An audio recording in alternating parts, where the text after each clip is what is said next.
এই যুগে আপনি আবার একটা মেয়েকে ভালোবাসতে চাচ্ছেন, ভাবছেন যে সে আপনার বিশ্বাস রক্ষা করবে, এখানেও প্রতারণা। দাঁড়ান দাঁড়ান, আমি কন্টেন্ট হারিয়ে ফেলবো। ছেলেকে বাবা বিশ্বাস করতে পারছে না, বাবাকে ছেলে বিশ্বাস করতে পারছে না।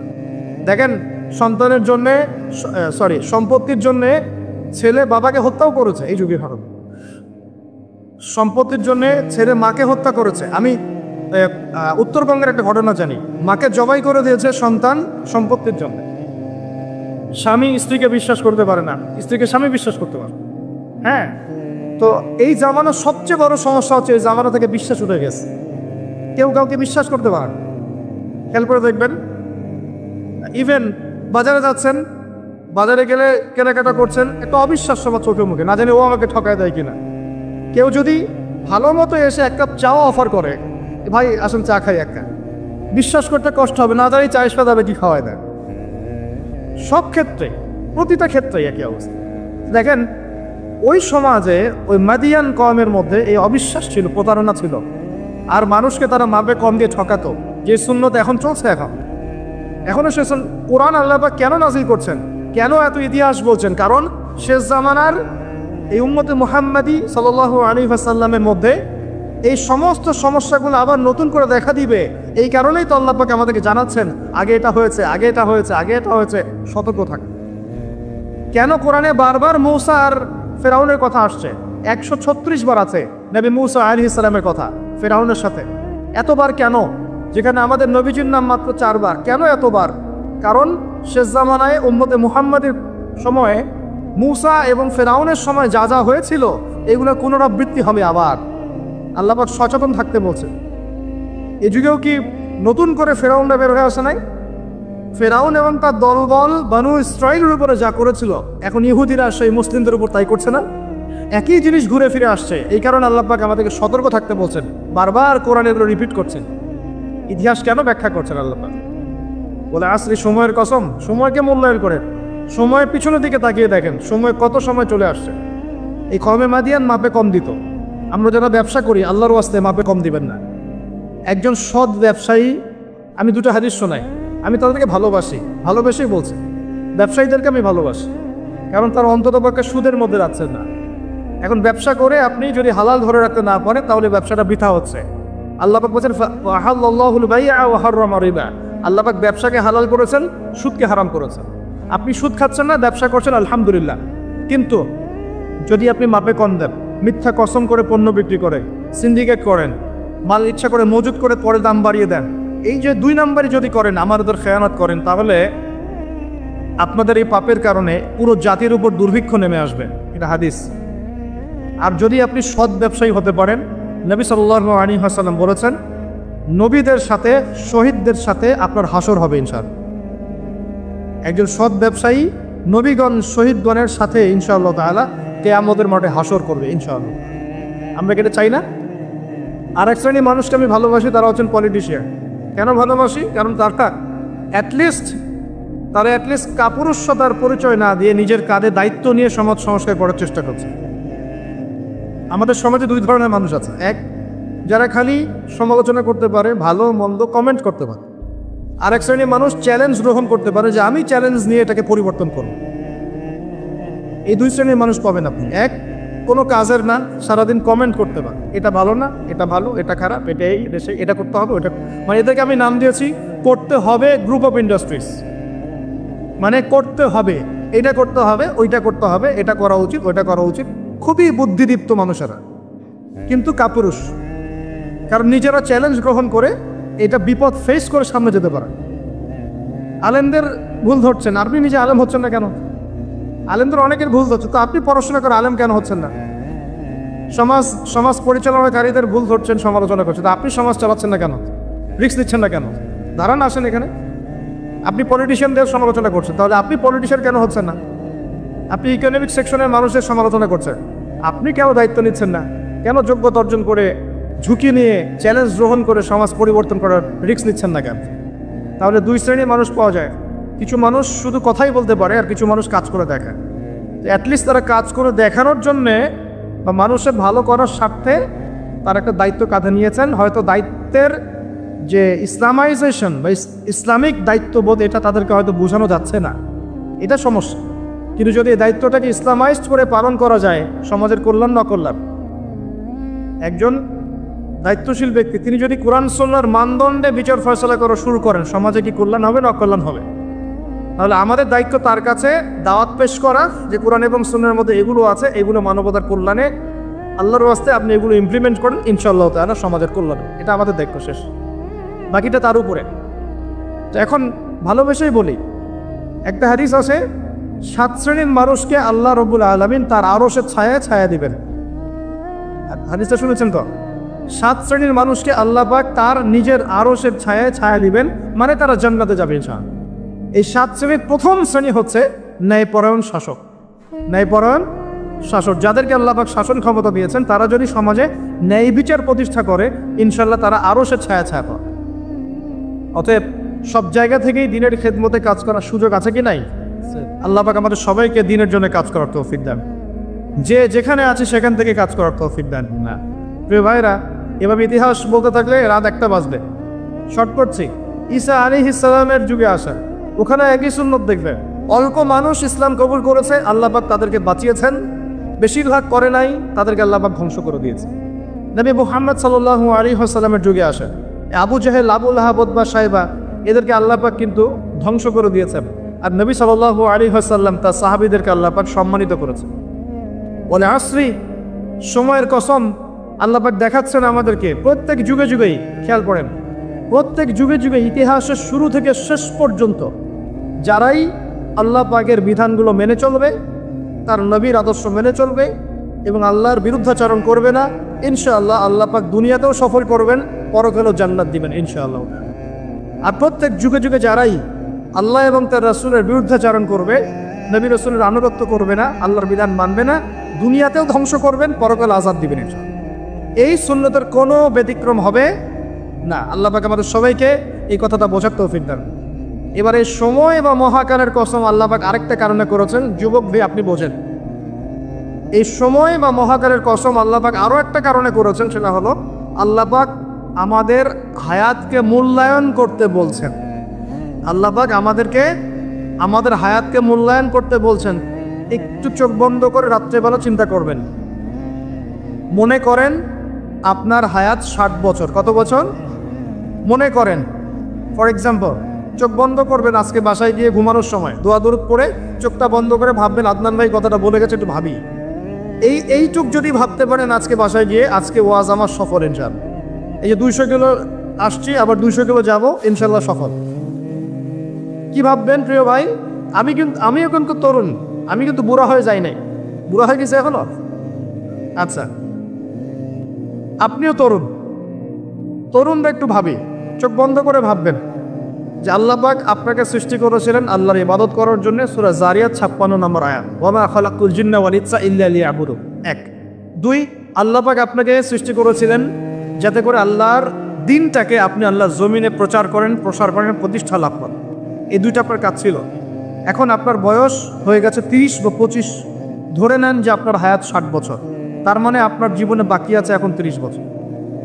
এই যে 30 বছর আপনি নষ্ট করেছেন বা চলে গেছে, চোখ বন্ধ করে চিন্তা করবেন এই 30 বছরে কত ওয়াক্ত নামাজ পড়েছেন, কতদিন রোজা রেখেছেন, এই 30 বছরে 30টা আয়াত আপনি পড়েছেন কি না, এই 30 বছরে 30টা সূরা আপনি শিখেছেন কি না, 30 বছরে আপনি 30টা ইসলামিক বই পড়েছেন কি না, আপনি নবীর 30টা হাদিস পড়েছেন কি না, 30 দিন জামাতের সাথে নামাজ পড়েছেন কি না, 30 দিন দিনের দাওয়াত দিয়েছেন কি না, 30টা দিন দান সদকা করেছেন কি না।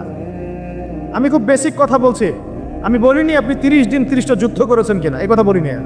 আমি আপনি বেসিক কথা বলছি, একদম বেসিক প্রাইমারি কথা। আপনি 30 দিন নামাজ পড়েছেন কিনা, 30টা রোজা ঠিক মতো রাখছেন কিনা, আপনি কি 30 বার মেয়েকে দেখে চোখ নামাতে পেরেছেন কিনা, আপনি কি 30টা সূরা শিখেছেন কিনা, 30 বার আপনি কি রাসূলের জীবনী পড়েছেন কিনা, তার হাদিস পড়েছেন কিনা, আপনি কি নবী সাল্লাল্লাহু আলাইহি ওয়াসাল্লামের স্ত্রীদের নাম জানেন কিনা, তার জীবনী জানেন কিনা, আকীদা কি জিনিস আপনি জানেন কিনা, 30টা মাসলা মাসাইল আপনি বোঝেন কিনা। আপনি চিন্তা করবেন, এই একটা চিন্তা আপনার জীবনটাকে বদলে ফেলবে ইনশাআল্লাহ। এই একটা চিন্তাই যথেষ্ট আপনার জীবনকে বদলে ফেলার জন্যে। এই চিন্তাটা আরেকভাবে করবেন। এটা ভাবার পরে আপনি চোখটা খুলবেন, চোখটা খুলে সাদা কাগজ নিয়ে বসবেন, উঠে বসবেন, বসে আপনি লিখবেন।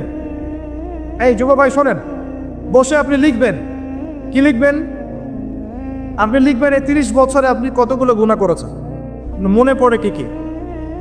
হয়তোবা, আমি দোয়া করি যেন এমনটা না হয়, তবে হয়তোবা আপনি খুঁজে পাবেন এই 30 বছরে আপনি বেনামাজি ছিলেন। হয়তোবা দাঁড়ান 2, আপনি হয়তো দেখবেন আপনি অনেক দিন রমজান রোজা রাখেন নাই। আপনি দেখবেন হয়তো আপনি দান সৎকার তো করেন নাই, রিক্সাওয়ালাকে থাপ্পড়ও দিয়েছেন। আপনি হয়তো দেখবেন যে হলে হলে সিট বুকিংয়ের জন্য হকি স্টিক নিয়ে মারামারি করেছেন। আপনি হয়তো দেখবেন যে 30 বছরে 30টা মেয়ের সাথে সম্পর্ক করা শেষ। আপনি হয়তো দেখবেন যে আপনি অলরেডি পতিতালয়ে ভিজিট করে চলে আসছেন। আপনি 30 দিন, এই 30 বছরে 30 বার কমপক্ষে এই মাদকের আসরে বসেছিলেন।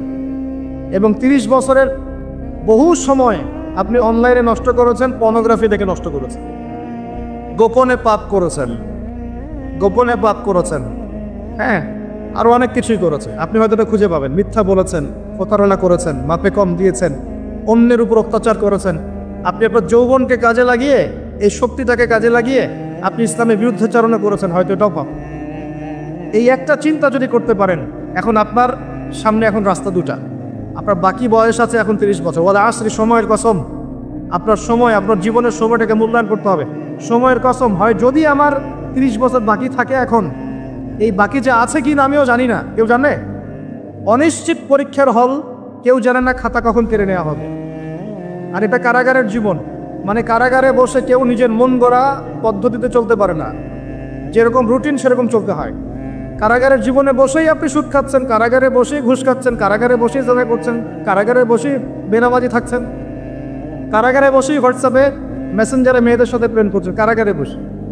কারাগারের জীবন, এই কারাগারের জীবন যদি বাকি থাকে আর 20-30 বছর, আপনার সামনে এখন রাস্তা 3টা। 1, আপনি কি গতানুগতিক যেভাবে চলেছেন সেভাবেই শেষ করবেন জীবন? না, যদি শেষ করে দেন তাহলে পৃথিবীর ইতিহাস থেকে আপনার নাম একদিন মুছে যাবে। আপনি একাই কবরে শুয়ে থাকবেন, আপনার আত্মা ইল্লিনে না গিয়ে সিজ্জিনে চলে যাবে। পৃথিবীর কোনো মানুষ আপনাকে মনে রাখবে না, আপনি একা একাই আযাব ভোগ করতে থাকবেন, কেউ আপনাকে বাঁচাতে আসবে না। এবং এই আযাব একবার শুরু হলে কোনোদিনও শেষ হবে না, কোনোদিনও না, কবরেও, হাসরেও, বারজাখেও এবং আপনার জাহান্নামে। এটা একটা অপশন। 2 নম্বর অপশন, আপনি নিজেকে সংশোধন করলেন, সংশোধন করে গতানুগতিক মুসলিম হলেন। গতানুগতিক মুসলিম কেমন? হ্যাঁ, তওবা করেছি, এখন আমি মাশাআল্লাহ 5 ওয়াক্ত নামাজ টুকটাক পড়ার চেষ্টা করি, আমি মিথ্যা কথা বলি না, আমি হালাল খাওয়ার চেষ্টা করি, হ্যাঁ, আমি পার্ট টাইম কিছু দাওয়াতি কাজ করি, এবং আমি আমার পরিবার নিয়ে সুখে শান্তিতে বসবাস করার চেষ্টা করছি। আমি কোনো ঝুঁকির মধ্যে যাই না, ঝুঁকিতে যাই না। মানে আমি সৎ কাজেও আদেশ করি, কিন্তু ঝুঁকিতে যাই না। মানে কোনো কিছু, এমন কোনো কিছু করি না যাতে আমার উপর কোনো বিপদ আসবে, এটাতে আমি যাই। গতানুগতিক মুসলিম চলছে। আর একটা হচ্ছে সমাজ পরিবর্তনকারী মুসলিম। এরা কেমন? এরা নিজেরা তো জ্ঞান অর্জন করেই এবং জ্ঞান অনুযায়ী আমলও করে, তারা সৎ কাজে আদেশও করে, একই সাথে অসৎ কাজে নিষেধও করে। সত্যটাকে নির্ভীকতার সাথে, সাহসিকতার সাথে, হিকমার সাথে সবার সামনে উপস্থাপন করে, আল্লাহর কাছে দোয়া করে এবং সমাজটাকে পরিবর্তন করে ফেলার চেষ্টা করে। এরা হচ্ছে আহসান, সবচেয়ে উত্তম শ্রেণী। কিভাবে বললাম উত্তম শ্রেণী? নবীজি বলছে তোমাদের সামনে একটা জামানা আসবে, এটাও শেষ জামানা হাদিস। তোমাদের সামনে একটা জামানা আসবে, জামানা সবরিন, কঠিন সবরের জামানা। ইমান ধরে রাখা হাতে জ্বলন্ত আগুন ধরে রাখার মতো হবে। ওই সময় যদি তোমরা কেউ আমার সুন্নতের উপর অটল থাকতে পারো, আমার মৃত সুন্নতকে আবার জীবিত করতে পারো, তাহলে 50 জন শহীদ সাহাবীর নেকি পাবে। যা এরা সমাজ পরিবর্তনকারী মানুষ। আর ইতিহাসে যারা সমাজ পরিবর্তনকারী মানুষ, তাদের জীবনে পরতে পরতে বিপদ আপদ বলা মুসিবত আসবেই। আমার ছোট্ট গবেষণায় 4টা ক্ষেত্র থেকে আসতে পারে যখন আপনি হকের উপর থাকবেন। 1 নাম্বার, প্রথম বাধা চলে আসবে পরিবার থেকে। কোত্থেকে? পরিবার। আপনি গতানুগতিক মুসলিম হলে আপনি সব জায়গায় পার পেয়ে যাবেন, কিন্তু যদি একটু কঠোরতা প্রয়োগ করেন যে আমি একদম কোরআন সুন্নাহ 100% ফলো করতে চাই, আমি এমন না যে নামাজও পড়ি শুধু খাবো, এমন হব না। আমি নামাজও পড়বো, শুধু খাবো, আমি রোজাও রাখবো, আমি যাকাতও দিব, আমি হজমরাও করব, আল্লাহর বিধানের প্রতি শ্রদ্ধাশীল থাকবে, চেষ্টা করবো ইসলামটা প্রসার করান, প্রতিষ্ঠার চেষ্টা করুন। তখন আপনার প্রথম বাধা আসবে পরিবার থেকে। দাড়ি রাখছো কেন? দাড়ি রাখলে তোমাকে এরকম লাগে। হ্যাঁ, তুমি চাকরির উপরে কাপড় কেন পরছো? পরলে তোমাকে অমন লাগে। আগে তো গিটার বাজাইতা, আগে তো গান গাইতা, আগে মেয়ে নিয়ে থাকতা, ভালো ছিল। এখন কেন সারাদিন বই নিয়ে পড়ে থাকো, ইসলামিক বই নিয়ে পড়ে থাকো, নামাজ নিয়ে পড়ে থাকো? হ্যাঁ, কি পরিবর্তন হলো! বাবা মার টেনশন, এখন পিতামাতার টেনশন। কেউ কেউ এরকম অ্যাডভার্টাইজ বানিয়ে টিভিতে দেখাচ্ছে, এগুলা দেখেন নাই? আগে ছেলে ভালো ছিল, হঠাৎ করে কি পরিবর্তন হয়ে গেল। হ্যাঁ, সুবহানাল্লাহ। আল্লাহর পথে ফিরে আসা মানুষের ক্রাইটেরিয়াগুলো মেনশন করে করে বলছে, এগুলো দেখা গেলে যোগাযোগ করবেন স্থানীয় কর্তৃপক্ষের সাথে, ওই ছেলের মতো সমস্যা আছে। আস্তাগফিরুল্লাহ, আস্তাগফিরুল্লাহ। একজন ব্যক্তি গিটার বাজাতো, গান গাইতো, মাদকের সাথে ছিল, মেয়ে নিয়ে ফুর্তি করতো, সেখান থেকে এসে সে নামাজ পড়ছে, এই জন্যে কি সে জঙ্গি হয়ে যাবে? এখন সে মাশাআল্লাহ কোরআন তেলাওয়াত পড়ছে, কোরআন বোঝার চেষ্টা করছে, আলেম ওলামার কাছে গিয়ে পরামর্শ করছে, হাদিস পড়ছে, এই জন্য কি সে জঙ্গি হয়ে গেছে? পশ্চিমারা যা গিলায় আমরা তাই গিলি। পশ্চিমারা যা গিলায় আমরা তাই গিলবো কেন? ওদের কাছে কিসের জ্ঞান আছে? পশ্চিমাদের কাছে কোরআনের জ্ঞান আছে, হাদিসের জ্ঞান আছে। ও সিলেক্ট করে দিবে যে কোনটা জিহাদ আর কোনটা জঙ্গিবাদ। আশ্চর্য একটা ব্যাপার। কোরআন এবং সুন্নাহর চর্চা যদি মুসলিমরা করে, তাহলে কি তারা সন্ত্রাসী হয়ে যাবে? ওরা তো চাইবেই যেন আমরা এই কাজগুলো না করি। ওরা তো চাইবেই যাতে আমরা কোরআন সুন্নাহর চর্চা না করি। ওরা যা বলে সেই ভাষায় আমরা কথা বলা শুরু করেছি। ওরা বলছে, একটু পরে আমি বোঝাচ্ছি আপনাদেরকে, ওরা বলেছে যে জ্ঞান সেটাই, ভালো করে বোঝেন, জ্ঞান সেটাই যেটা পরীক্ষা নিরীক্ষা, যুক্তি, বিজ্ঞান, দর্শন দিয়ে লাভ করা যায়। আর আমরা বলছি আল্লাহর ওহী হচ্ছে চূড়ান্ত জ্ঞান। আল্লাহর ওহী কি? চূড়ান্ত জ্ঞান। এই যে জ্ঞানতাত্ত্বিক পার্থক্য, ওরা যা দেখে না তাতে বিশ্বাস করে না। এই কারণে তারা জিনে বিশ্বাস করে না, আত্মায় বিশ্বাস করে না, আল্লাহ বিশ্বাস করে না, ফেরেশতায় বিশ্বাস করে না, পরে আগের আসমানি কিতাবে বিশ্বাস করে না, নবী রাসূলে বিশ্বাস করে না, কবরের আযাব, জান্নাত, জাহান্নাম, মিজান, পরিচালক কোনো কিছুই বিশ্বাস করে না। কেন করে না? ওদের এপিস্টেমোলজি হচ্ছে, জ্ঞানতাত্ত্বিক দর্শন হচ্ছে যা দেখি না বিশ্বাস করি। আর ওই দর্শনটা আমরা কাট পেস্ট করে নিয়ে আমাদের ছোট ছোট বাচ্চাদেরকে এখন গিলাচ্ছে এগুলা। ওই দর্শন কেন ফলো করবো আমরা?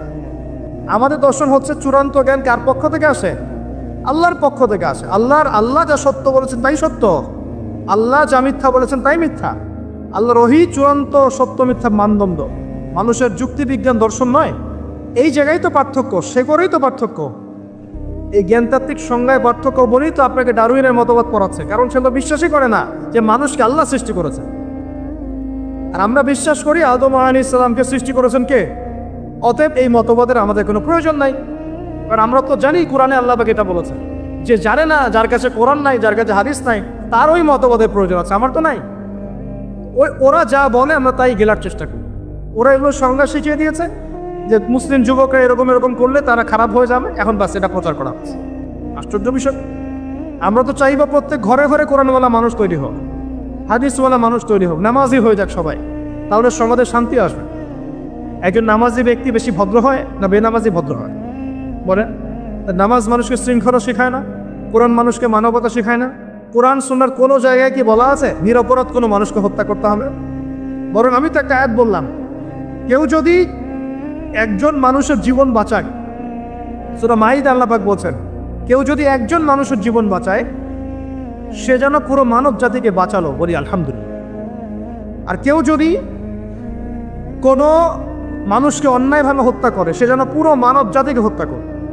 একটু খেয়াল করে দেখেন, সারা বিশ্বে যত মানুষকে হত্যা করা হচ্ছে মুসলিম কান্ট্রিগুলোতে, সিরিয়া, ইয়েমেন, প্যালেস্টাইন, আফগান তো চলে গেল, তারপরে আপনার ইরাক, লিবিয়া, জর্ডান, লেবানন, ঠিক আছে, ওই যে রোহিঙ্গা, তারপরে উইঘুর, মুসলিমদেরকে যেখানে যেখানে হত্যা করা হয়েছে, এখানে মানবতা বিরোধী অপরাধ হয়নি?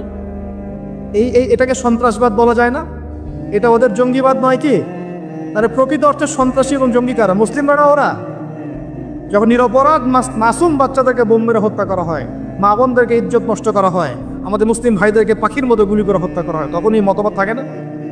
তো এদের কাছ থেকে আমাদেরকে শিখতে হবে কোনটা ন্যায় কোনটা অন্যায়। এগুলো চলতে থাক, কিন্তু এই চলা ইনশাআল্লাহ তাআলা বেশি দিন সাস্টেইন করবে না ইনশাআল্লাহ। কারণ আমরা শেষ জামানার ছাত্র, আমরা জানি যে এই জুলুম ইনশাআল্লাহ তাআলা এই বিশ্বের বেশি দিন থাকবে না ইনশাআল্লাহ। অচিরে আল্লাহ রাব্বুল আলামিন এমন প্রজন্ম আনবেন, এমন নেতা আনবেন যাকে আল্লাহ পাক বলছেন তার নাম হবে মাহদি, এবং তার নাম মুহাম্মদ, তার টাইটেল মাহদি। বাবার নাম আব্দুল্লাহ, মায়ের নাম আমিনা। মুহাম্মদ সাল্লাল্লাহু আলাইহি ইসলামের বংশধর থেকে একজন। তার সাথে আল্লাহ পাক ঈসা আলাইহিস সালামকে পাঠাবেন, এবং তিনি এই পুরো জুলুমের শেকড়টাকে এমনভাবে উপরে ফেলবেন যে 40 বছর তার ন্যায় এবং ইনসাফের শাসন না আসা পর্যন্ত কিয়ামত হবে না ইনশাআল্লাহ। অতএব সামনে অপেক্ষা করছে এই বিজয়ের দিন। খুশি হচ্ছেন না বেজার হচ্ছেন? ইনশাআল্লাহ তাহলে এই দিন আমরা দেখে যেতে পারি না পারি, এই মেসেজটা তো পৌঁছে দিতে পারি যে সামনে এটা আসছে ইনশাআল্লাহ। আমাদেরও কিছু দায়িত্ব আছে, আমি সেদিকে পরে আসবো ইনশাআল্লাহ। প্রিয় ভাইরা, একটা কথা খালি বললাম এখানে, এই সময়টাকে মূল্যায়ন করতে আল্লাহ পাক আপনাকে পরামর্শ দিয়েছেন। এখন আপনার সামনে সবচেয়ে বেস্ট অপশন কোনটা? আপনি পাপগুলোর লিস্ট করে 2 রাকাত নামাজ পড়বেন, সুন্দর করে ওযু করে চোখের পানি ছেড়ে দিয়ে আল্লাহকে বলবেন, আল্লাহ এই 30 বছর আমি যত পাপ করেছি, যত পাপ আল্লাহ করেছি, জেনে করেছি না জেনে করেছি, বুঝে করেছি না বুঝে করেছি, প্রকাশ্যে করেছি গোপনে করেছি, যত পাপ আল্লাহ হয়েছে আমার দ্বারা, আল্লাহ তুমি সমস্ত পাপকে মাফ করো। বলবেন আল্লাহুম্মা গফিরলি মা কদ্দামতু ওয়া মা আখারতু ওয়া মা আসরারতু ওয়া মা আ'লানতু ওয়া মা আনতা আ'লামু বিহি মিন্নি আনতাল মুকদ্দিম ওয়া আনতাল মুআখির ওয়া আনতা আলা কুল্লি শাইইন কাদির। এটা একটা দোয়া। অথবা বলবেন আল্লাহুম্মা আনতা রাব্বি লা ইলাহা ইল্লা আনতা খালাকতানি আনা আবদুকা ওয়া আনা আলা আহদিক ওয়া ওয়া'দিকা মাসতাতা'তু আউযু বিকা মিন শাররি মা সানা'তু আবু'ু লাক বিনি'মাতিকা আলাইয়া ওয়া আবু'ু বিযানবি ফাগফিরলি ফাইন্নাহু লা ইয়াগফিরু যুনুবা ইল্লা আনতা। এটাও পারেন না, বলবেন আল্লাহুম্মা ইন্নী যালামতু নাফসি যুলমান কাসীরান ফাগফিরলি মাগফিরাতান মিন ইনদিকা ওয়ারহামনি ইন্নাকা আনতাল গফুর। এটাও পারেন না, বলবেন রব্বিগফিরলি রব্বিগফিরলি। এটাও পারেন না, বলবেন রব্বিগফির ওয়ারহাম ওয়া আনতা খায়রুর রাহিমিন। রব্বিগফির ওয়ারহাম ওয়া আনতা খায়রুর রাহিমিন। আমার সাথে বলেন রব্বিগফির ওয়ারহাম ওয়া আনতা খায়রুর রাহিমিন। এতটুকু অন্তত বলবেন, বলে চোখের পানি ছেড়ে দিয়ে আপনি তওবা করবেন ইনশাআল্লাহ তাআলা। আল্লাহ পাক কি বলছেন শোনেন। আল্লাহ পাক বলছেন সূরা ফুরকানের শেষের দিকে, আল্লাহ পাক বলছেন ইল্লা মান তাবা, যে ব্যক্তি তওবা করে ফিরে আসবে, ওয়া আমানা, এবং ঈমান নিয়ে আসবে, ওয়া আমিলা আমালান সালিহান, এবং সতামল সম্পাদন করা শুরু করবে, মানে এরপর আর খারাপ কাজ করবে না, বাকি জীবন ভালো কাজ করবে। আল্লাহ পাক বলছেন উলাইকা আল্লাযীনা উলাইকা ইল্লা মা তাবা ওয়া আমানা ওয়া আমিলা আমালান সালিহান ফাউলাইকা ইউবাদদিলুল্লাহু সাইয়্যাতিহিম হাসানাত। এরাই সেই ব্যক্তি, এরাই সেই সব মানুষ যাদের সমস্ত গুনাহকে আল্লাহ পাক নেকি দিয়ে পরিবর্তন করে দিবেন ইনশাআল্লাহ। শুধু গুনাহ মাফ করে দিবেন না, আল্লাহ পাক বলেছেন শুধু গুনাহ মাফ করব না, যদি গুনাহ হয় থাকে 1 কোটি, আল্লাহ পাক 1 কোটি নেকি দিয়ে পরিবর্তন করে দিবেন ইনশাআল্লাহ। কিসের অপেক্ষা তাহলে এখন? আজকের কোনো অপেক্ষা হবে? আজকে রাত্রে ইনশাআল্লাহ তওবা করে, এখনই তওবা করে ফেলবেন ইনশাআল্লাহ। ওয়াজ শুনে বাসায় গিয়ে জায়নামাজে বিছিয়ে 2 রাকাত নামাজ পড়ে খাস তওবা করে, এভারেজ মুসলিম হওয়ার তওবা করব না। কিরকম মুসলিম হওয়ার তওবা করব? যে মুসলিমরা সমাজ পরিত্যাগ করবে ইনশাআল্লাহ, ওই মুসলিম হওয়ার চেষ্টা করবে ইনশাআল্লাহ। এটা করতে গেলে কি লাগবে?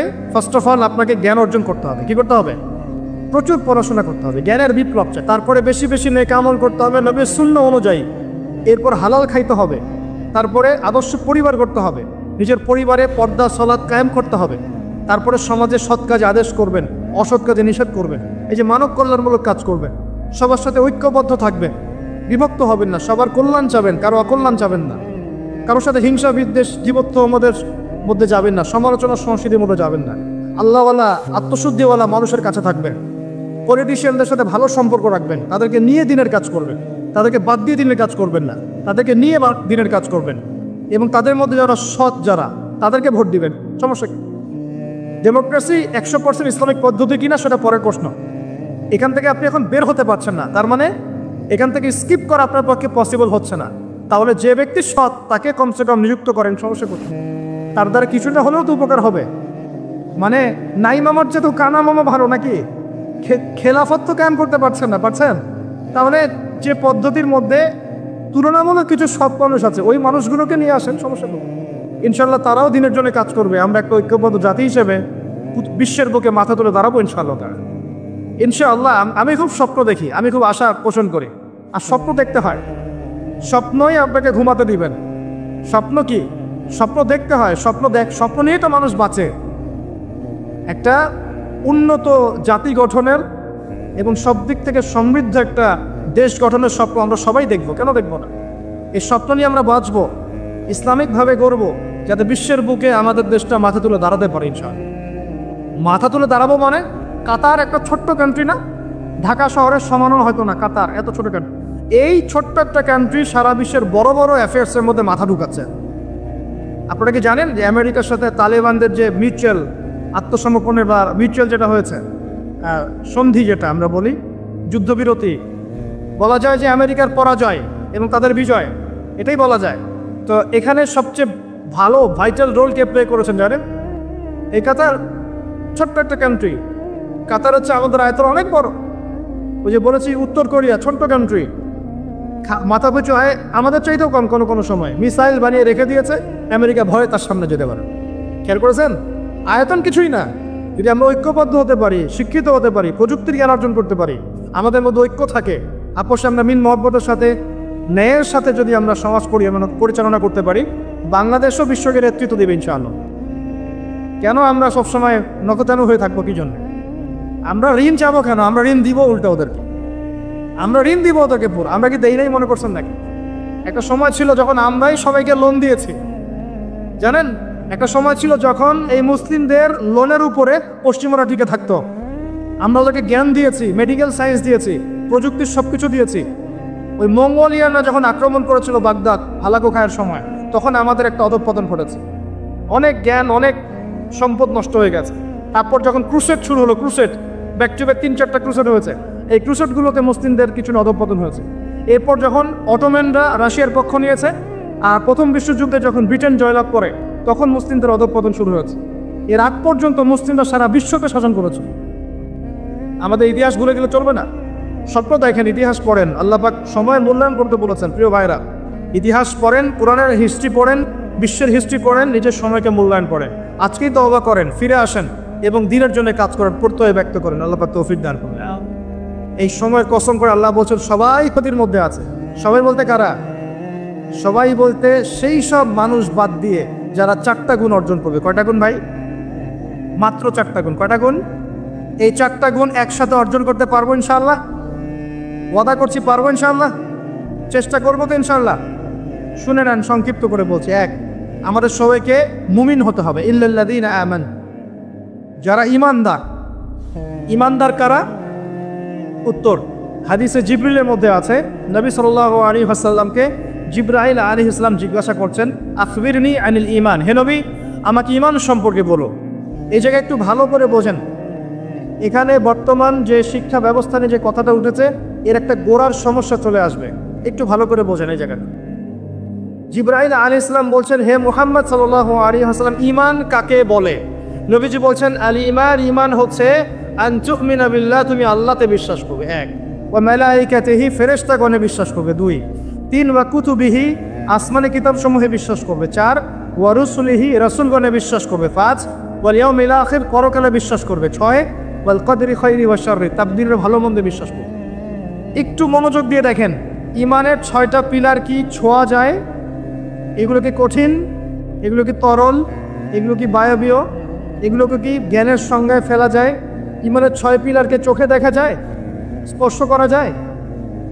ঈমানের 6 পিলার, এই 6টা পিলার, এই 6টার পিলারকে কি ল্যাবরেটরিতে ল্যাবে বসে প্রমাণ করা যাবে? এই 6টা পিলারকে কি যুক্তি, বিজ্ঞান, দর্শনের মানদণ্ডে বিচার করা যাবে? যাবে না। আল্লাহ পাক বলছেন, আলিফ লাম মিম যালিকাল কিতাব লা রাইবা ফি হুদাল লিল মুত্তাকিন। মুত্তাকি কারা? আল্লাযীনা ইউমিনুনা বিল গায়বি, যারা এই গায়েবে বিশ্বাস করে। ঈমানের 6 পিলার সবই গায়েব। এই গায়েবে অদৃশ্য বিশ্বাস না করতে পারলে আপনি মুমিন হতে পারেন। যে ওয়া দাখালা জান্নাতাহু ওয়া হুয়া যালিমুল লিনাফসি, সে তার জান্নাতে প্রবেশ করলো, তার নফসের উপর সে জুলুমও করে বসলো। কিভাবে জুলুম করলো? এভাবে সে বলছে, ক্বালা মা আযুন্নু আন তাবিদা হাযিহি আবাদা। কে বলছে এটা?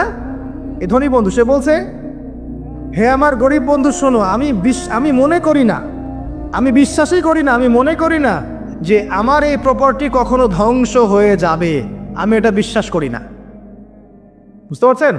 ওই যে আমি পরকালে বিশ্বাস করি না, কিয়ামতে বিশ্বাস করি না, আখিরাতে বিশ্বাস করি না, কোন সভ্যতা বলতেন?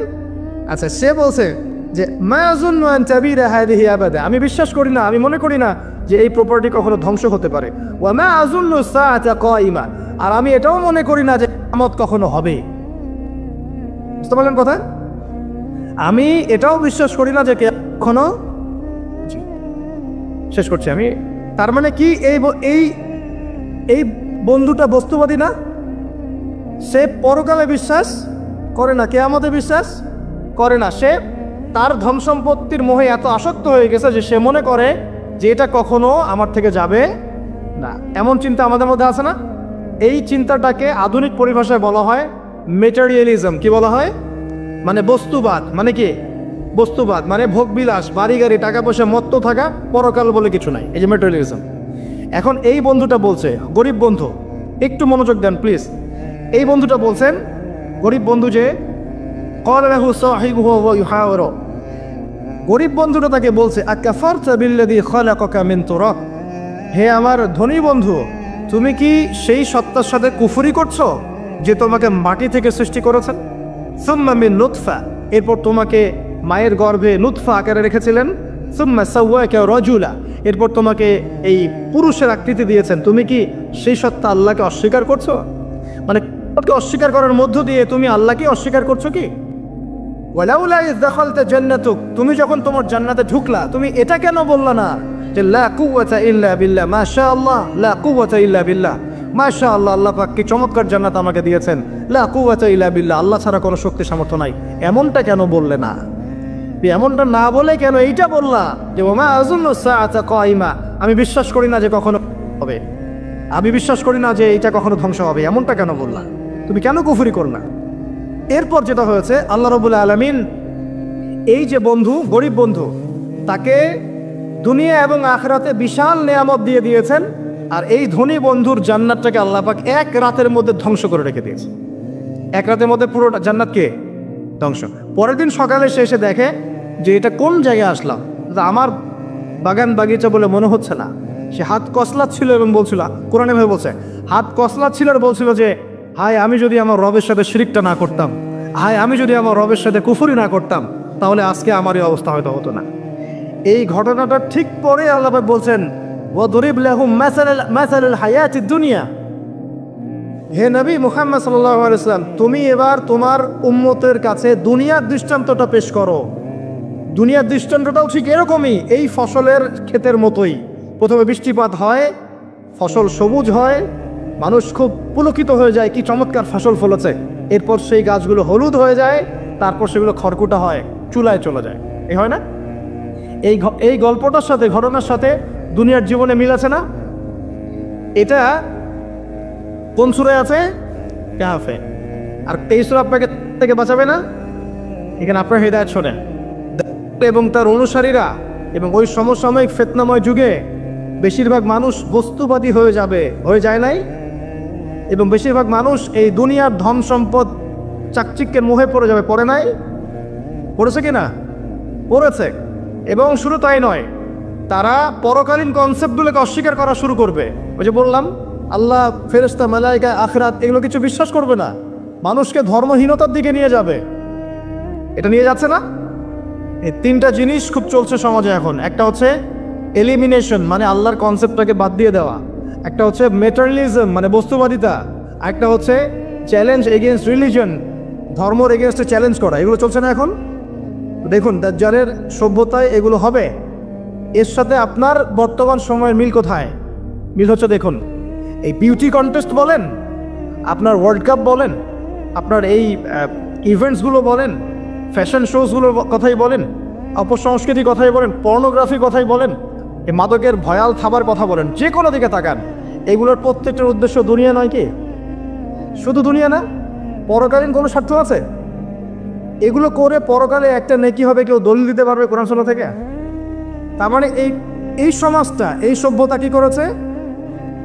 দলে পুরো সভ্যতাটাকে গড়েছে এবং বস্তুবাদীদের দিকে মানুষকে প্রবৃদ্ধ করেছে। শুধু তাই নয়, যেগুলোর পরকালীন কোনো স্বার্থ নাই, এই কাজগুলোকে প্রমোট করেছে এবং যুব সমাজ, মুসলিমদেরকে স্পেশালি এগুলোতে মত্ত করে রেখেছে, রাখে নাই? আল্লাহ পাক এখন বলছেন জেনে রাখো, তোমরা জেনে রাখো, ইন্নামাল হায়াতুদ দুনিয়া লাইবুন ওয়া লাহুম, এই দুনিয়ার জীবনটাই খেলতামাশা, প্রতারণা। ওয়া যিনাতুম ওয়া তাফাখুরুম বাইনাকুম ওয়া তাকাসুর, একে অপরের প্রাচুর্য, ধন সম্পদের প্রতিযোগিতা ছাড়া কিছু না। ওয়া মাল হায়াতুদ দুনিয়া ইল্লা মাতাউল গুরুর, এই দুনিয়ার জীবনটা প্রতারণা ছাড়া কিছু নয়। আলহাকুমুত তাকাসুর হাত্তা যুরতুমুল মাকাবির, তোমরা প্রাচুর্যের মোহে মোহাচ্ছন্ন হয়ে আছো যতক্ষণ পর্যন্ত না তোমরা কবরে শায়িত হচ্ছ। কাল্লা সাওফা তা'লামুন, অবশ্যই তোমরা জানতে পারবে, কোশ্চিনকালেও নয়, অবশ্যই তোমরা জানতে পারবে। কাল্লা লাতুসআলুন্না ইয়াওমাইযিন আনিন নাঈম, তোমাদেরকে কিয়ামতের দিনে নিয়ামতগুলো সম্পর্কে জিজ্ঞাসিত হতে হবে। সূরা কাহাফেই এই হেদায়েতটা আছে। এই দুই বন্ধুর ঘটনা আপনাকে দেখাবে কিভাবে বস্তুবাদী সভ্যতা এবং আল্লাহ ভীরু সভ্যতার কনফ্লিক্ট হয়। সর্বশেষে আল্লাহর অনুগত সভ্যতার জয় হয়েছে, বস্তুবাদী সভ্যতাকে আল্লাহ পাক ধ্বংস করে দিয়েছেন না? দিয়েছেন। এবং এই ঘটনার পরেই দুনিয়ার জীবনের দৃষ্টান্ত দেওয়া হয়েছে, যে দুনিয়ার জীবনটাকে আল্লাহ পাক বলেছেন খেলতামাশা, প্রতারণা ছাড়া কিছুই নয়। হ্যাঁ, কেউ যদি বলে খেলাধুলার কোনো দলিল কোরআনে আছে কিনা, আমি বলবো হ্যাঁ আছে। আল্লাহ পাক বলেছেন ওয়ামা হাযিহিল হায়াতুদ দুনিয়া ইল্লা মাতাউল গুরুর ই'লামু আন্নামাল হায়াতুদ দুনিয়া লাইবুন ওয়া লাহু।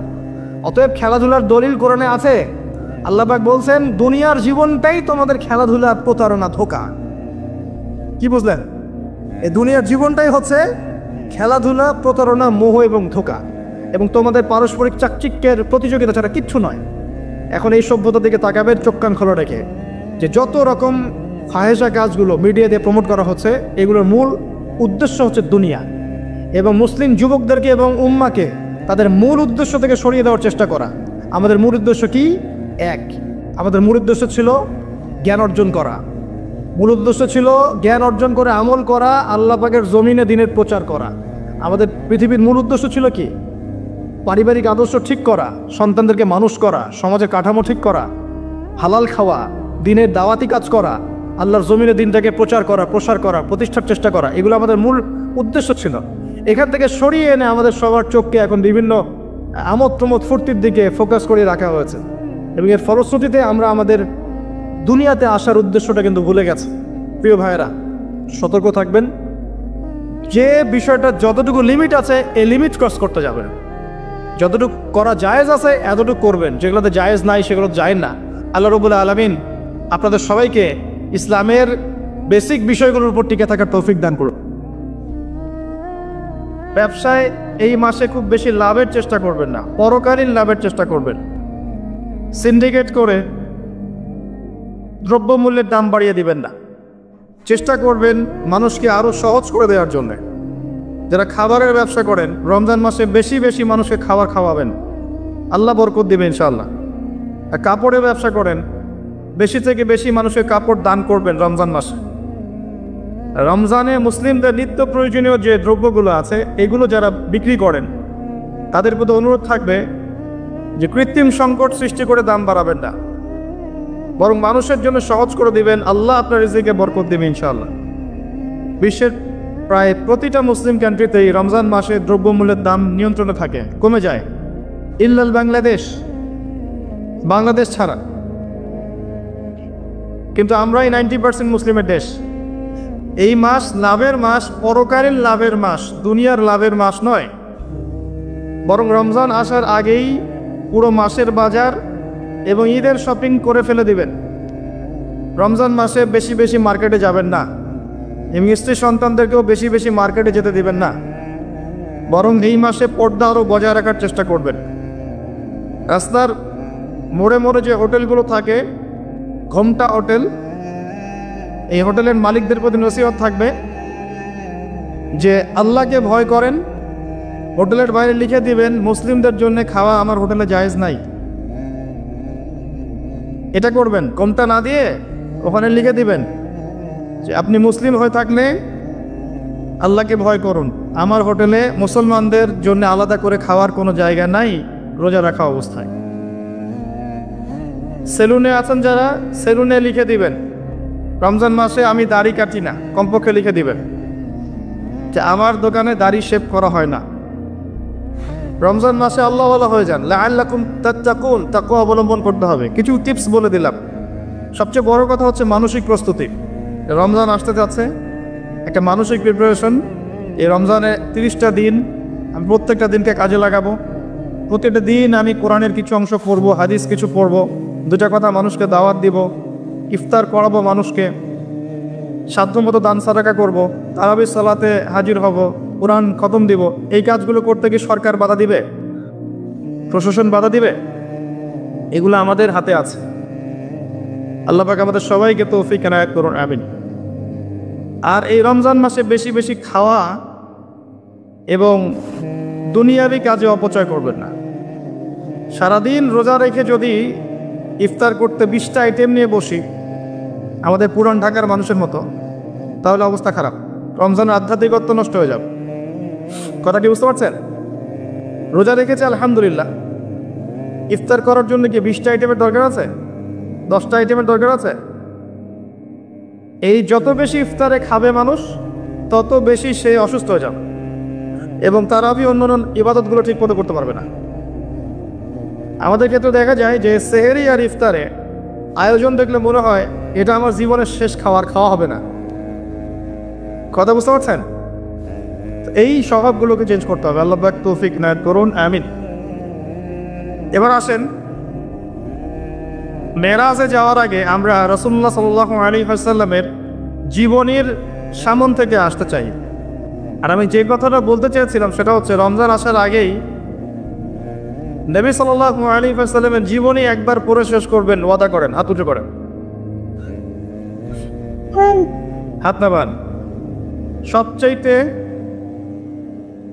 সেরা বই আমার কাছে জীবনের উপরে, নবী সাল্লাল্লাহু আলাইহি ওয়াসাল্লামের জীবনের উপরে অনেক বই আছে, তবে আমার কাছে মনে হয় সবচেয়ে বেস্ট বইটা হচ্ছে আর রাহিকুল মাখতুম। নাম মনে থাকবে? রাহিকুল মাখতুম, আল্লামা সফিউর রহমান মুবারকপুরি রাহিমাহুল্লাহ, যিনি এই সাবকন্টিনেন্টের মানুষ ছিলেন, তিনি বইটা লিখেছেন এবং বইটা 1182টা বইয়ের মধ্যে প্রথম স্থান অধিকার করেছে।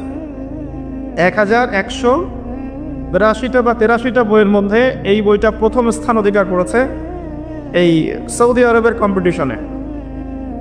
তো এই বইটা যে প্রাণবন্ত সিরাতের বই আমি আসলে পড়িনি, আর অনেক সিরাতের বই আছে এবং আমি অনুরোধ করব সিরাতের বেশি বেশি বই কিনবেন। একটা সিরাতের বইয়ের সব তথ্য হয়তো থাকবে না, এখানে ভেরিয়েশন আনতে হবে আপনাকে। বিভিন্ন সিরাতের বই কিনবেন, কিন্তু আর রাহিকুল মাখতুম বইটা মাস্ট বি পড়ার চেষ্টা করেন। রমজান মাস আসার আগেই বইটা শেষ করবেন, ওয়াদা করেন ইনশাআল্লাহ। আল্লাহ পাক তৌফিক দান করুন। এবং রমজান মাস আসার আগেই কোরআন তেলাওয়াত শিখে নেবেন, ওয়াদা করেন। আগামীকাল থেকেই প্রয়োজনে স্থানীয় মসজিদের যিনি ইমাম আছেন বা মুয়াজ্জিন সাহেব আছেন বা মাদ্রাসা শিক্ষকরা আছেন, তাদের কাছে যাবেন। 1 থেকে 2 মাসের বেশি সময় লাগার কথা না আপনার তাজবিদ শিখতে। সবার তো শিখলেই বিশুদ্ধ হয়ে যাবে না। পড়তে পড়তে পড়তে পড়তে একটা পর্যায়ে আপনার মুখের মধ্যে জড়তা আল্লাহ কাটিয়ে দিবে, তখন আপনি ইনশাল্লাহ ফ্লুয়েন্টলি পড়তে পারবেন। কিন্তু শিখতে, নিয়মকানুনগুলো শিখতে 1 থেকে 2 মাসের বেশি লাগার কথা না। আর আমি জানি আপনারা জীবনে অনেক কিছুই পড়েছেন। আপনারা জীবনে এসএসসি, এইচএসসি, অনার্স মাস্টার সব করেছেন, বিবি এমবিএ করেছেন, ডক্টরেট ডিগ্রি অর্জন করেছেন, মেডিকেল সায়েন্স পড়েছেন, কঠিন কঠিন সাবজেক্ট পড়েছেন, বাংলা সাহিত্য পড়েছেন, উপন্যাস পড়েছেন, শরৎচন্দ্র, বঙ্কিমচন্দ্র, হুমায়ুন আহমেদ সব পড়ে শেষ করে ফেলেছেন। রবীন্দ্র নজরুল তো শেষ আগেই।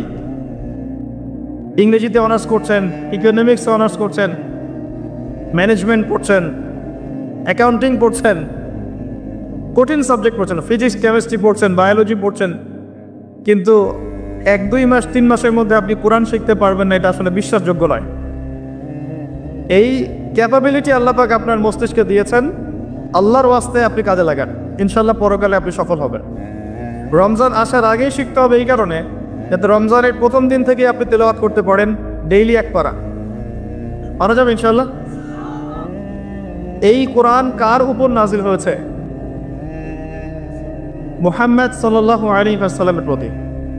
কখন নাজিল হয়েছে আমাকে বুঝতে হবে। একটু বসেন, রিল্যাক্স হন, আমাকে দেখা না গেলে কোনো সমস্যা নেই, আমার কথাগুলো শোনেন। আর আমি তো জামাই না যে আমাকে দেখতেই হবে। তো নবী সাল্লাল্লাহু আলাইহি ওয়াসাল্লাম যে সময়ে তার উপরে কোরআন নাজিল হয়েছে, এই সময়টা একটু বুঝতে হবে। ওই যুগটাকে বলা হয় কি? আইয়ামে জাহিলিয়াত, মানে কি? অন্ধকারাচ্ছন্ন যুগ। ওই যুগে মৌলিকভাবে অনেক সমস্যা ছিল, কিন্তু মোটা দাগে 5টা সমস্যা ছিল। কয়টা? 5টা। এখান থেকে আমি মেরাজের দিকে যাবো ইনশাআল্লাহ। 5টা মৌলিক সমস্যা ছিল। 5টা সমস্যার প্রথম হচ্ছে শিরক। ওই যুগের মানুষরা আল্লাহর সাথে শিরক করত। তারা মূর্তি পূজা করত, তারা মাধ্যম পূজা করত, তারা কবর পূজা করত, তারা মৃত ব্যক্তির পূজা করত, তারা প্রকৃতির পূজাও করত কোনো কোনো ক্ষেত্রে। আর অল্প কিছু মানুষ ছিল নাস্তিক, অল্প কিছু, খুব বেশি না। এই যে শিরকের এই সমস্যাটা এখনকার বিশ্বের মধ্যে নাই। আচ্ছা, দ্বিতীয় সমস্যা ছিল রিবা বা সুদ। তাদের ম্যাক্সিমাম মানুষ সুদ ভিত্তিক অর্থনীতির সাথে জড়িত ছিল।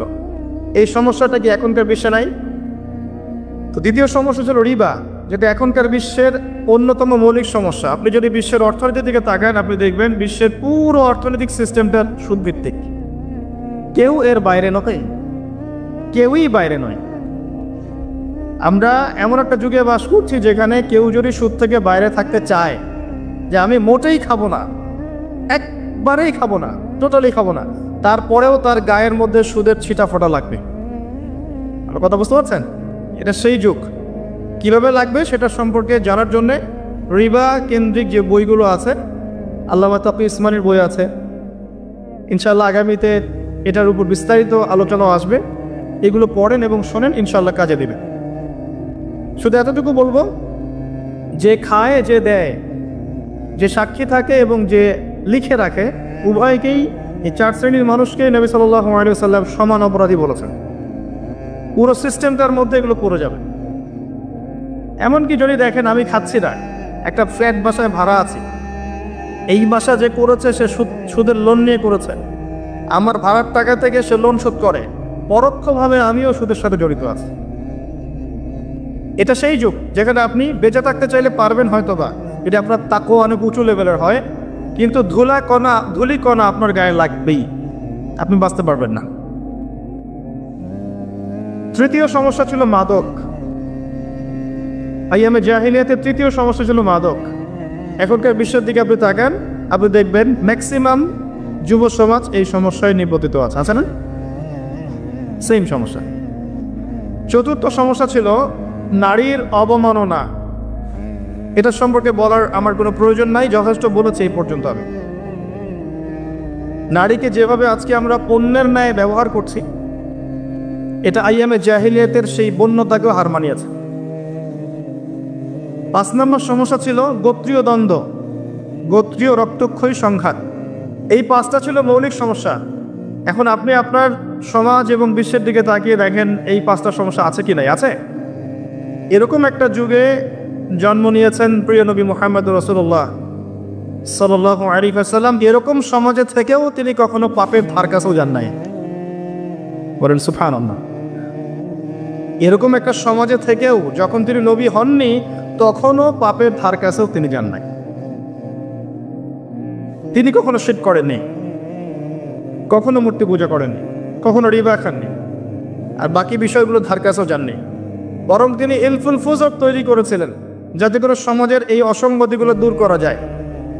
এটা তো আপনারা জানেন। এরপর তিনি নবী হলেন 40 বছর বয়সে। প্রথম কোন আয়াত নাজিল হয়েছিল?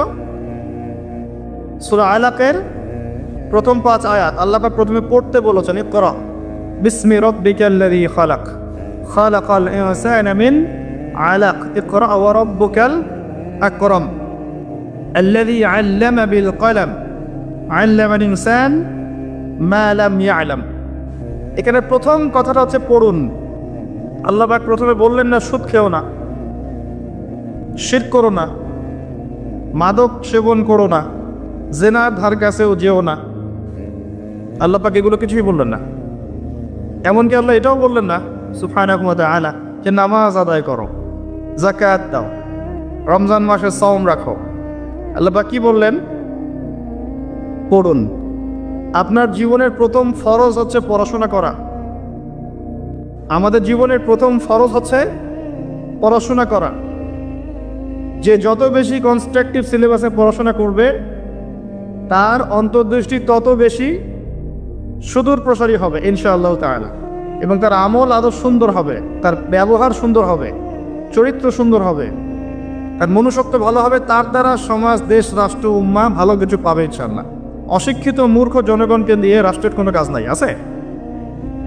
তবে শিক্ষাটা হতে হবে এমন জ্ঞান, ইকরা বিসমি রাব্বিকাল্লাযী খালাক, পড়ুন আপনার সেই রবের নামে যিনি আপনাকে সৃষ্টি করেছেন। যে জ্ঞান আপনাকে আপনার স্রষ্টা, ওদের ভাষা ব্যবহার করে বলছি, আপনার ইলাহ আল্লাহর দিকে নিয়ে যাবে, সেটাই প্রকৃত জ্ঞান। যে জ্ঞানটা আপনাকে আল্লাহ থেকে দূরে সরাচ্ছে দিন দিন, এটা জ্ঞান নয়, এটা জাহেলিয়াত। আমি কি বুঝাতে পারছি? এবার আপনি চিন্তা করে দেখেন যে আপনার জ্ঞানটা আপনাকে কি আল্লাহর দিকে নিয়ে যাচ্ছে নাকি আল্লাহ থেকে দূরে সরাচ্ছে। এরপরে আপনি চিন্তা করবেন আপনি প্রকৃত জ্ঞানী কিনা। কেউ যদি অক্সফোর্ড, কেমব্রিজ, হার্ভার্ড থেকে পাশ করে আসে, এসে বলে যে পর্দা এটা সেকেলের প্রথা, ওই যুগে চলতো, এই যুগে চলে না, এই ব্যক্তিকে আমরা জ্ঞানী বলতে পারি না। কেউ যদি বাইরে থেকে বড় ডিগ্রি এসে বলে যে ইসলাম আসলে এই যুগে চলে না, ওই যুগে চলতো, সুদের মধ্যেই আছে অগ্রগতি আর প্রগতি, ফ্রি মিক্সিং ভালো জিনিস, ছেলে মেয়ে একসাথে পথ চলবে, খারাপ কিছু না, মাদকদ্রব্য খাওয়াই যায়, মানুষ মাদকদ্রব্য খেলে ভালো কাজ করার উৎসাহ পাবে, এরকম কথাবার্তা যদি কেউ বলে, বা আল্লাহর হালালগুলোকে হারাম করে দেয়, হারামগুলোকে হালাল করে নেয়, এই ব্যক্তি বা এই সম্প্রদায়কে আমরা জ্ঞানী বলতে পারি না।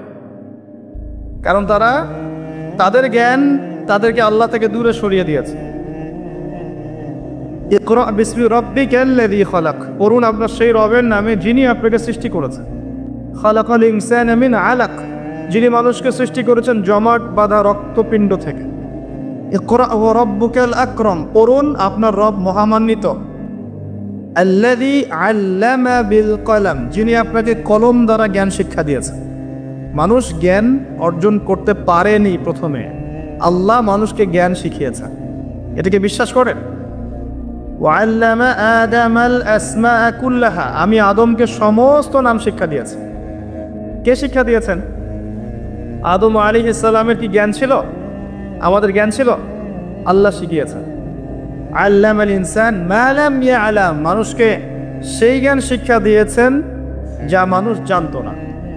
এই আয়াত নিয়ে নবী সাল্লাল্লাহু আলাইহি ওয়াসাল্লামের নবুয়তের জিন্দেগি শুরু হলো। কত বছর জিন্দেগি ছিল নবুয়তের জিন্দেগি? বলতে পারবেন? 23 বছর। 23 বছর। আমরা কিন্তু লেকচারের শেষে একটা কুইজ কন্টেস্ট করব ইনশাআল্লাহ। 5টা থেকে 10টা প্রশ্ন করব ইনশাআল্লাহ। 10 জনকে আমরা পুরস্কৃত করব ইনশাআল্লাহ তাআলা। মনোযোগের সাথে লেকচার শুনবেন। এরপর নবী সাল্লাল্লাহু আলাইহি ওয়াসাল্লামের নবুয়তের জিন্দেগি শুরু হলো। 23 বছর। কত বছর? তার মধ্যে প্রথম 13 বছর হচ্ছে মক্কায়, আর পরের 10 বছর কোথায়? মদিনায়। খুব সংক্ষিপ্ত আকারে বলছি, প্রথম 3 বছর নবী সাল্লাল্লাহু আলাইহি ওয়াসাল্লাম গোপনে দাওয়াত দিয়েছেন। কিভাবে? একদম গোপনে গোপনে। প্রথমে বাড়ির লোকজনকে, তারপর নিকট আত্মীয় যারা তাদেরকে, তারপর যাদের সাথে সম্পর্ক ভালো ক্লোজ তাদেরকে, এরপর আস্তে আস্তে আমভাবে। এটাই দাওয়াতি কাজের সুন্নাহ। এরপর 4র্থ থেকে 10ম এই সময়টুকুতে তিনি প্রকাশ্যে দাওয়াত শুরু করেছিলেন। তার সম্প্রদায়কে দাওয়াত দিলেন, যারা তার কথা বিশ্বাস করলো না, বেশিরভাগ মানুষই কুফরি করল। বরং তারা ইসলাম যারা কবুল করেছে এদের উপরে নির্যাতন শুরু করলো। নির্যাতনের মাত্রা দিন দিন বাড়তে থাকলো। যখন হামজা এবং ওমর রাদিয়াল্লাহু আনহুমা তাদের মতো কিছু সাহাবী ইসলাম কবুল করলেন, ইসলাম তখন শক্তিশালী হওয়া শুরু করল। তারপরেও নির্যাতনের মাত্রা বাড়তে থাকলো। এক পর্যায়ে সাহাবীরা হিজরত করলেন আবিসিনিয়ায়। কোথায়? আবিসিনিয়ায়। প্রথম হিজরত মদিনায় হয়নি, প্রথম হিজরত আবিসিনিয়ায়। এটা হচ্ছে ইথিওপিয়ার পাশে, এখনকার মানচিত্রে ইরিত্রিয়া নামে একটা জায়গা আছে, দেখেছেন কখনো? বিশ্বের ম্যাপ দেখেছেন কখনো? বিসিএস কোচিং যারা করছেন তাদের তো জানার কথা। ইরিত্রিয়া ছিল সেই জায়গা যেখানে হিজরত করেছিলেন সাহাবীরা। সেখানে একজন বাদশাহ ছিলেন, তার নাম বাদশাহ নাজাশী। তিনি একজন খ্রিস্টান ছিলেন, কিন্তু ভালো খ্রিস্টান ছিলেন, সৎ। তিনি মুসলিমদেরকে আশ্রয় দিয়েছিলেন এবং তার রাজ্যে মুসলিমরা নিরাপদে ছিল, বসবাস করেছে দীর্ঘদিন। পরবর্তীতে এই বাদশাহ নাজাশী ইসলাম কবুল করে মুসলিম হন। মারা গেলে নবী সাল্লাল্লাহু আলাইহি ওয়াসাল্লাম তার গায়েবানা জানাজার নামাজও পড়েছেন। এরপরে কুরাইশদের অত্যাচার পর্যায়ে নবী সাল্লাল্লাহু আলাইহি ওয়াসাল্লাম তায়েফে হিজরত করেন, চেষ্টা করেন তায়েফবাসীকে বোঝানোর জন্য। তায়েফের লোকজন সাড়া দেয়নি, উল্টা নবী সাল্লাল্লাহু আলাইহি ওয়াসাল্লামকে রক্তাক্ত করেছিল। তিনি ফিরে আসেন মক্কায়। আবার মক্কায় ফিরে আসার পরে অল্প দিনের ব্যবধানে, বেশি দিন না, মাত্র অল্প দিন, 3 দিন 7 দিন, কেউ বলেছে 3 মাস, এইটুকু ব্যবধানে প্রথমে চাচা আবু তালেব, তারপরে স্ত্রী খাদিজা রাদিয়াল্লাহু আনহা, তারা ইন্তেকাল করেন। এবং নবী সাল্লাল্লাহু আলাইহি ওয়াসাল্লামের এই শেষ আশ্রয়স্থল আবু তালেব, সেটাও শেষ হয়ে যায়। তার স্ত্রী খাদিজা রাদিয়াল্লাহু আনহা আল্লাহর কাছে চলে যান। এই সময়টাতে নবী সাল্লাল্লাহু আলাইহি ওয়াসাল্লাম প্রচণ্ড মানসিক কষ্টে ছিলেন। আল্লাহ পাক এইরকম একটা সময়ে মেরাজের ঘটনা ঘটিয়েছে, বলে সুবহানাল্লাহ। আল্লাহ রাব্বুল আলামিন তাকে পুরো মানসিক সমস্ত কষ্ট থেকে ফারেক করে আল্লাহ পাকের সমস্ত কুদরত দেখিয়েছেন মহাবিশ্বে নিয়ে গিয়ে। যদিও বা তার আগের 3 বছর সাহাবীদেরকে বয়কট করা হয়েছিল। 3 বছর গাছের ছাল পাতা খেয়ে সাহাবীরা থেকেছেন শিয়ারে আবু তালেব নামক জায়গায়। এরপর বয়কট তুলে নেওয়া হয়। তারপর এই আমুল হুজন আসে। এর পরের বছর ইয়াসরিব বা মদিনা থেকে 6 জন যুবক এসে ইসলাম কবুল করে, বলে সুবহানাল্লাহ। তাদের নেতা ছিলেন আসাদ বিন জুরারাহ রাদিয়াল্লাহু আনহু। তিনি ফিরে যান মদিনায়। পরের বছর আবার 6 জনকে নিয়ে আসেন, টোটাল 12 জন। এই 12 জন মুসলিম হয়ে আবার মদিনায় ফিরে যান। এই 12 জনের সাথে আল্লাহর নবী সাল্লাল্লাহু আলাইহি ওয়াসাল্লাম একজন সাহাবীকে পাঠিয়ে দেন দায়ী হিসেবে। তার নাম মুসআব বিন উমাইর রাদিয়াল্লাহু আনহু। মুসআব বিন উমাইর রাদিয়াল্লাহু আনহু, প্রশ্ন কিন্তু আসবে, ভালো করে মনে রাখতে থাকেন। এরপরে মুসআব বিন উমাইর রাদিয়াল্লাহু আনহু এই 12 জন সাহাবীর সাথে যান মদিনায়। মদিনার আগের নাম ছিল ইয়াসরিব। কি নাম? ইয়াসরিব। এর পরের বছর মোট 75 জন, 73 জন পুরুষ আর 2 জন নারী, আওস এবং খাজরাজ গোত্রের, তারা আসেন। এসে নবী সাল্লাল্লাহু আলাইহি ওয়াসাল্লামের হাতে হাত রেখে বায়াত করেন। মহিলারা হাতে হাত রাখে নাই, পুরুষেরা হাতে হাত রেখেছিল। আমাদের নবীজি মহিলাদের হাতে কখনো হাত রেখে বায়াত করার নাই। এখন অনেক ভণ্ডপীর দেখা যায় মহিলাদের হাতে হাত রেখে বায়াত করাচ্ছে। মহিলারা হাত ধরে বায়াত করাতে হয়? মহিলারা মৌখিক বায়াত করবে। তো 75 জন সাহাবী এসে ইসলাম কবুল করে আবার চলে যান মদিনায়। এই যে 75 জন ইসলাম কবুল করলেন, মদিনার বিশাল একটা জনগোষ্ঠী, কিন্তু 75 জন কম নয়, কারণ ওইখানে জনসংখ্যা এত বেশি ছিল না। তারপরের বছর নবী সাল্লাল্লাহু আলাইহি ওয়াসাল্লাম নিজে এবং সাহাবীরা সবাইকে হিজরত করেন মদিনায়। কথা বুঝতে পারছেন? এই যে নতুন একটা রাষ্ট্রের জন্ম হলো, মক্কা থেকে সবাই এখন মদিনায়। মক্কায় ঘরবাড়ি ছেড়ে দিয়ে নিঃস্ব হাতে, খালি হাতে, আল্লাহর উপর তাওয়াক্কুল করে ওখানে আনসারী সাহাবীরা তাদেরকে বরণ করে নিলেন। এমনভাবে বরণ করলেন যে কারো যদি 2টা জমি থাকে, একটা জমি দিয়ে দিয়েছে, কারো 2টা বাড়ি থাকলে একটা বাড়ি দিয়ে দিয়েছে। এমনভাবে বরণ করে নেন। নতুন রাষ্ট্র হলো। নবী সাল্লাল্লাহু আলাইহি ওয়াসাল্লাম সেখানে মদিনা সনদ করলেন। ওখানকার ইহুদিদের সাথে চুক্তি হলো, ওখানকার জনগণের সাথে চুক্তি হলো, এবং আমরা শান্তিপূর্ণ একটা রাষ্ট্র পেলাম। এরপর নবী সাল্লাল্লাহু আলাইহি ওয়াসাল্লাম সেখানে অর্থনীতি সমৃদ্ধ করতে লাগলেন, সামরিক বাহিনী সমৃদ্ধ করতে লাগলেন, অস্ত্রশস্ত্র সব কিছু হতে লাগলো। একটা রাষ্ট্রের যা যা প্রয়োজন সব কিছু সেখানে হতে লাগলো।